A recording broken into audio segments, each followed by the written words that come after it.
Good evening and welcome to The Shed. Before we start, I'd just like to say we will not be commenting on the story that Boris Johnson was possibly sleeping with someone he may have given public money to while Mayor of London. On Friday, thousands marched onto the streets to take part in the global climate strike, and in a heartwarming gesture of solidarity, on Monday, 150,000 Thomas Cook customers decided not to fly home from their holidays. Boris Johnson will not be commenting on the story that he allegedly spent a lot of time at the former model's Shoreditch flat while she was applying for public money. In a rebuke to anyone who thinks the UK should not have been selling arms to a medieval totalitarian regime like Saudi Arabia, including a state-of-the-art missile defence system, it was revealed this week that it doesn't work. Public Money will not be commenting on the fact that it may have gone to a lady in Shoreditch who now lives in California.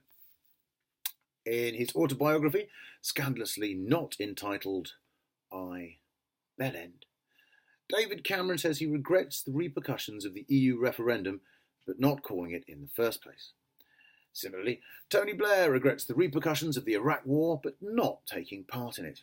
Meanwhile, the rest of us are left to wonder if perhaps neither of them were particularly suited to being Prime Minister.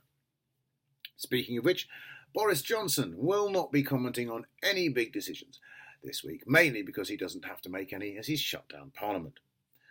Jeremy Corbyn will not be commenting on any big decisions because he appears to be unable to make them. And now, sports news. You wouldn't like Manchester City when they're angry.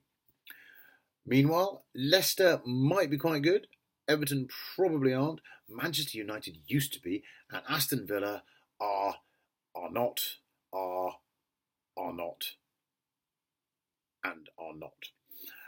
The England rugby team will be quite dangerous when they learn how to hold a rugby ball and throw it to a man wearing the same colour shirt as them.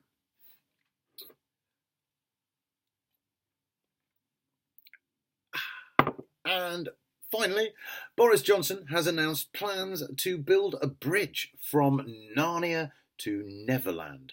This is in no way a distraction from allegations surrounding his private life, as he is unimpeachable, just like Donald Trump.